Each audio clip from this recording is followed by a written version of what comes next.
అందరికీ నమస్కారం. ఈరోజు మీ అందరికీ నేను వినిపించబోయే కథ అమృతం. రచయిత ఎన్ శివనాగేశ్వరరావు గారు. ఇక కథలోకి వెళితే, స్కూటరు డ్రైవ్ చేస్తున్న మాధవ్ దృష్టి చేతికున్న రిస్ట్ వాచ్ మీద పడింది. సమయం 5 అయ్యింది. అరగంట క్రితం వరకు ఎంతో ప్రశాంతంగా ఉన్న వాతావరణం ఒక్కసారిగా మేఘావృతమై సాయం వేళే చీకట్లు కమ్ముకున్నాయి. ఏ క్షణమైనా కుంభవృష్టి కురిసేటట్లు ఉంది. సిటీ చేరడానికి ఇంకా 50 కిలోమీటర్లు ప్రయాణం చేయాలి. రెయిన్ కోట్ కూడా లేదు. వర్షం పడితే కష్టమే అనుకున్నాడు మాధవ్. అతను వర్షం గురించి ఆలోచిస్తున్న క్షణానే ఓ వానచినుకు అతని నుదుటిని ముద్దాడింది. మాధవ్ స్కూటర్ వేగం పెంచాడు. చినుకు చినుకుగా మొదలైన వాన క్షణాల్లోనే పెనువానగా రూపుదాల్చింది. అప్పటికే మాధవ్ తడిసిపోయాడు. స్కూటరు 2-3 చోట్ల స్కిడ్ కాబోయింది. మరి ఇక సాహసం చేస్తే ప్రమాదమని భావించిన మాధవ్ షెల్టర్ కోసం చూశాడు. నేషనల్ హైవేకి ప్రక్కనే ఓ కాలనీ కనిపించింది.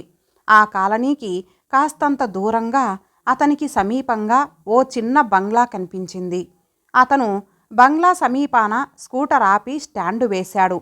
గేటు తెరిచి లోనికి అడుగిడుతూ అనుమతి లేకుండా ప్రవేశించడం తప్పేమో అనుకున్నాడు.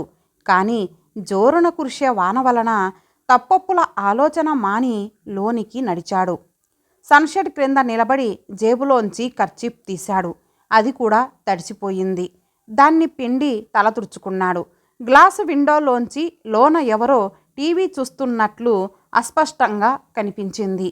మాధవ్కి చలి అనిపించింది. కాలింగ్ బెల్ నొక్కి లోన వాళ్లను పిలిస్తే ఎలా ఉంటుంది అన్న ఆలోచన వచ్చింది. కానీ అతనికి ఎవరిని అభ్యర్థించడం ఇష్టముండదు. అందుకే ఆ ఆలోచన విరమించుకున్నాడు. బంగ్లా ముందున్న ఖాళీ జాగాలో రకరకాల పూల మొక్కలు వానలో తడుస్తూ పులకరించిపోతున్నట్లు సన్నగా ఊగుతున్నాయి. ఆ పూల అందాలను చూస్తూ వాటిని శ్రద్ధగా పెంచిన యజమానురాలి అభిరుచిని మనసులో మెచ్చుకున్నాడు. 5:30కే పూర్తిగా చీకటి పడింది. అంతలో బయటి లైటు వెలిగింది. మరో 5 నిమిషాలకు తలుపు తెరుచుకొని ఓ యువతి బయటకు వచ్చింది. ఒకేసారి ఆమె కళ్ళు మాధవ్ కళ్ళు కలుసుకున్నాయి. ఆ యువతి సౌందర్యానికి మాధవ్ కళ్ళు సంభ్రమంతో పెద్దవయ్యాయి. అతని కన్నుల్లోని సంభ్రమాన్ని ఆమె చురుకైన కళ్ళు ఇట్టే పసిగట్టేశాయి. మరుక్షణం వాటిల్లో గర్వ చిహ్నాలు క్షణం మెదిలి మెరుపులా మాయమయ్యాయి. ఆమె తన వంక ప్రశ్నార్థకంగా చూడటంతో, సిటీకెళ్ళాలి, మధ్యలో వాన మొదలయ్యింది, రెయిన్ కోట్ లేదు, అందుకే ఇక్కడ ఆగాను అన్నాడు మాధవ్. గేటు బయటి స్కూటరు తడిసిన మాధవ్ని చూసి ఆమె పరిస్థితి అర్థం చేసుకుంది. కమిన్ ప్లీజ్ అని లోనికి నడిచింది. మాధవ్ తటపటాయింపుగా అక్కడే నిలబడిపోయాడు. తల తిప్పి చూసిన ఆ యువతి అతను తన వెంట రాకపోవడం గమనించి వెనక్కు తిరిగి 4 అడుగులేసి లోనికి రమ్మని ఆహ్వానించినా రారేం అంది. పర్లేదు, 10 నిమిషాల్లో వాన తగ్గిపోతుంది, వెళ్ళిపోతాను, మీకు అనవసరపు శ్రమ ఇవ్వడం నాకిష్టం లేదు అన్నాడు మాధవ్. ఆమె మధురంగా నవ్వింది. నేనే మీ ఇంటి ముందు ఇలా వానలో తడుస్తూ నిలబడితే మీరు చూస్తూ ఊరుకుంటారా లేక లోనికి ఆహ్వానిస్తారా అని ప్రశ్నించింది. మాధవ్ చిన్నగా నవ్వి లోనికి ఆహ్వానిస్తాను అన్నాడు. నేను చేస్తున్నది అదే, ప్లీజ్ కమిన్ అంది.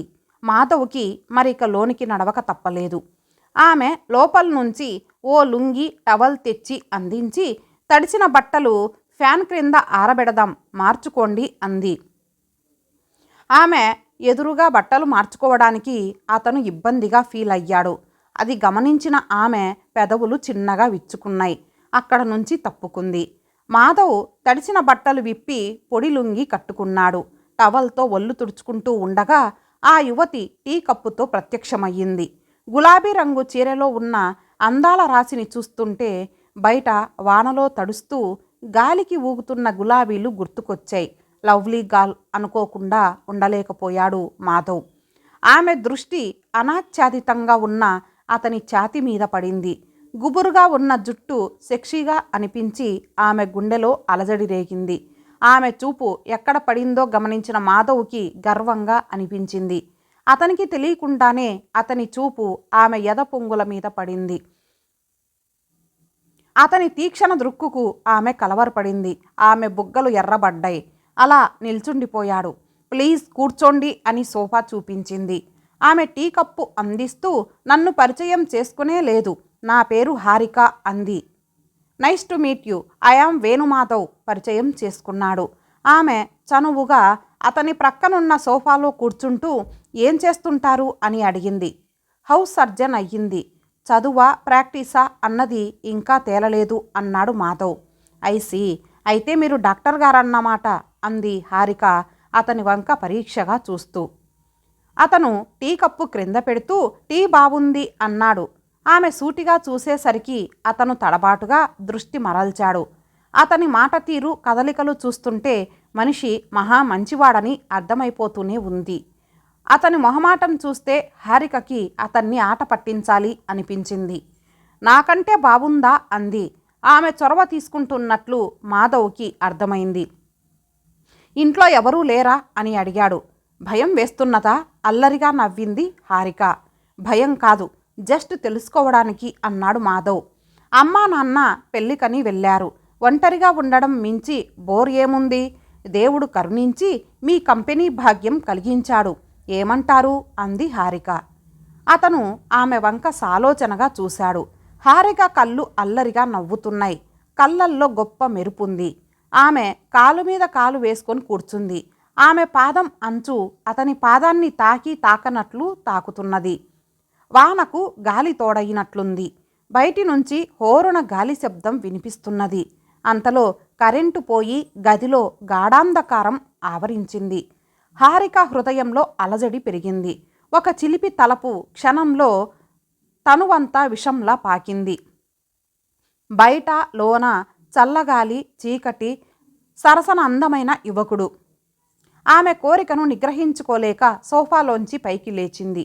అది గమనించిన మాధవ్ ఆమె క్యాండిల్ వెలిగించడానికి లేచిందనుకున్నాడు.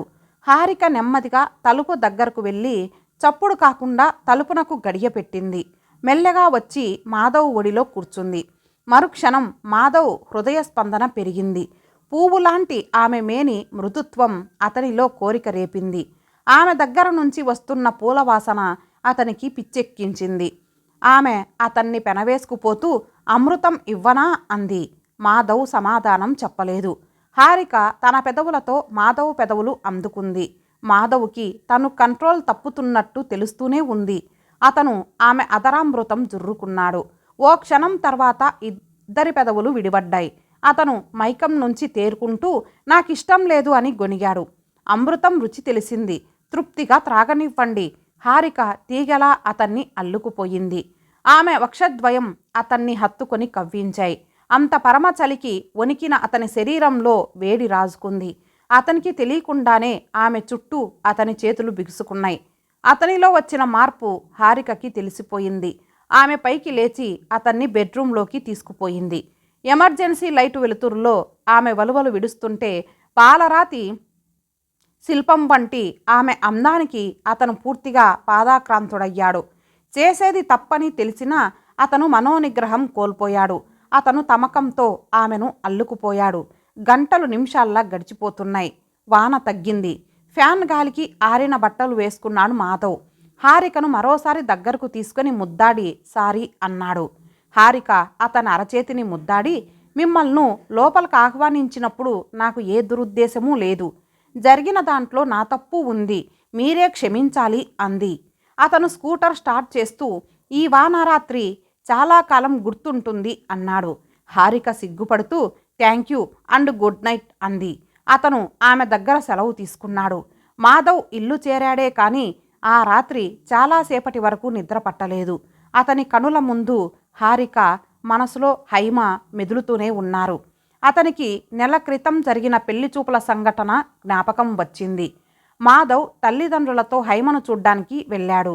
ఆ అమ్మాయి అతనికి బాగా నచ్చింది. అందాన్ని మించిన స్వరం ఆమెది. సంగీతంలో ప్రావీణ్యముంది.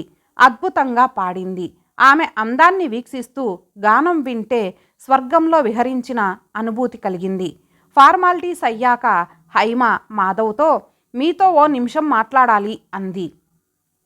మాధవ్ ఆమెతో పెరట్లోకి నడిచాడు. అక్కడ పూల పాదుల దగ్గర కుర్చీ వేసి కూర్చోబెట్టింది హైమ.